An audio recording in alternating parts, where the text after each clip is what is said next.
Do you know how to pre-qualify your potential buyer clients before sending them to a lender? Let's talk about it.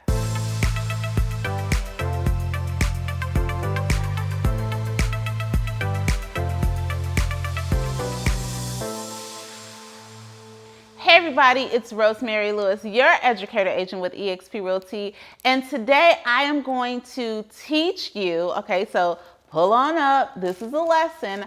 I'm going to teach you how to pre-qualify a potential buyer client before you send them over to your preferred lender. But before we get into it, if you could do me a favor and go ahead and subscribe to the channel and click the notifications bell. That way, every time I post a video, you will know all about it. So let's get into it. One of the most important relationships that you are going to have in your real estate career as a buyer's agent is that with your preferred lender. Now, many people are in positions where they can pay cash for a home, but overwhelmingly, most folks need a mortgage in order to purchase a home. So we need to have relationships with trusted lenders that can get the job done. However, let me tell you, realtors, we are a lot of times the first point of contact for that potential client, and a lot of times our clients trust us to send them to a lender that we trust, right? But lenders get so frustrated when they get on the phone with someone and it is clear that the realtor partner has not properly pre-screened them and asked the right questions before passing along the lender's information.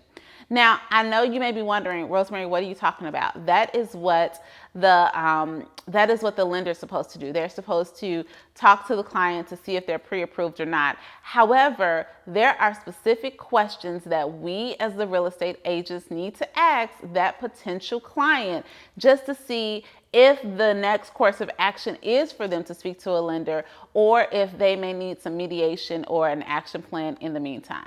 So let me give you an example of some of those questions. Now, I've done a video before of LP Mama, right? Which is a script that we follow when we are speaking with a buyer. In that script, I teach you that we need to learn the location, the price point, if they need a mortgage, if they're working with an agent. We want to know their motivation for purchasing a home, and then finally booking an appointment. But we can't just end there. When I'm speaking with a potential client and they let me know that they want a mortgage, there are some other questions that I ask them about that. The first question that I ask is, have you already spoken with the lender to understand what your purchasing power is? That question lets me know first if they have already had an opportunity to speak with someone that may have looked into their credit profile, that may have looked into their finances and given them an idea of if they will be pre-approved. And that is a loaded question because some people will just say no, and then you ask other questions. But then if I speak to someone and they say, oh yeah, I already have a pre-approval from X, Y, and Z, that doesn't mean that I won't give them my person too, right, and refer them to them. But that lets me know, like, okay, we already have a pre-approval. Or if they have a pre-approval from a bank that might be a little bogus, and I know that, it's just going to give me some more feedback of things to think about. The next question, let's imagine that they said, no, they haven't spoken to anyone. They have no idea what their purchasing power is. I say, no problem. I actually have 3 preferred lenders that I work closely with, and I'm happy to give you their numbers so that you can figure out who would be the best fit for you. But let me ask you a couple questions. Have you looked at your credit score? What are your scores, right? I want to know, have they looked at their score and what are their scores? Now, I know some of y'all are like, ooh, this is invasive, right? This is, ooh. But here's the thing. We have to be assertive. We have to ask the question like we need to know, because we do need to know. And that's going to give us so much insight on what the borrower already knows about their situation. So if you speak to someone and they're like, oh, you know what? I haven't looked at that. I haven't looked at my scores in years. My spidey senses go up right there, and then I'm going to ask other questions, right? Are you current on your bills? Things like that. Because 9 times out of 10, even if we don't want to admit it, we have a good idea of what our scores are like. If they tell me, okay, my score is X, Y, and Z, based on what they tell me, I may have a lender in mind that might be a better fit. based on the programs that they offer, right? Or I can have an idea of what program, like can they go FHA, can they go conventional, and things like that. I also want to know what tool they've used to pull their score, right? Because some of these sites that you just pick up on the internet, their score that they draw for the consumer is going to be so different from the lender pool. And that is an opportunity for me to tell them right there, hey, I know that this site said that you were a 700. However, they're historically inconsistent, right? So just know that when you speak to my lender, if the numbers are different, that's why. But you know what? I'm going to get you with them. We're going to get everything straightened out, okay? Another thing that you want to find out from the client: have you already started saving money towards down payment and closing costs?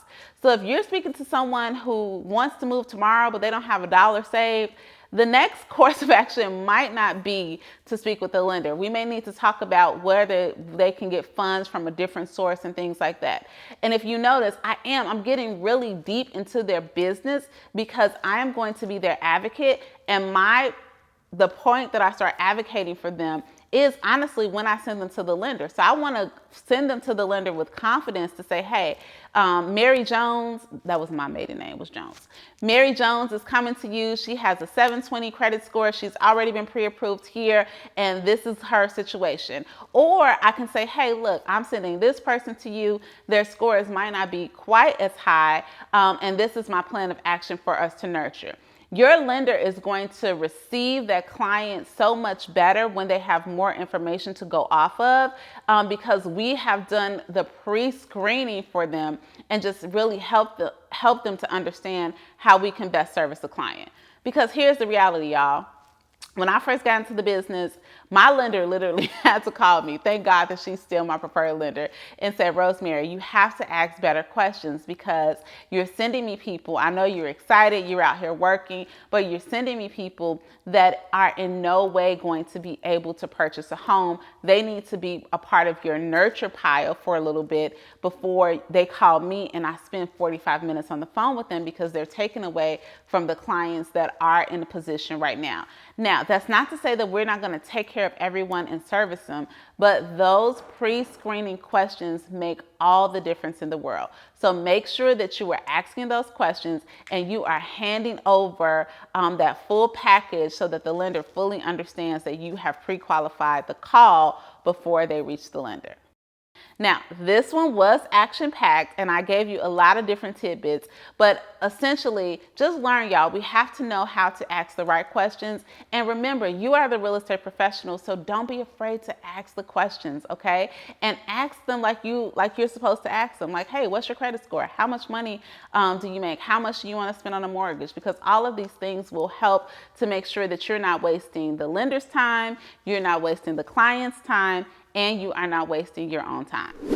Now, if you've made it to the end of this video and you are not subscribed to my channel, what are you doing with your life? Go ahead and subscribe. And if you want to be an insanely successful real estate agent, I have my 10 top habits for you that you can download on my website, rosemarylewis.com/freebie. Talk to you soon.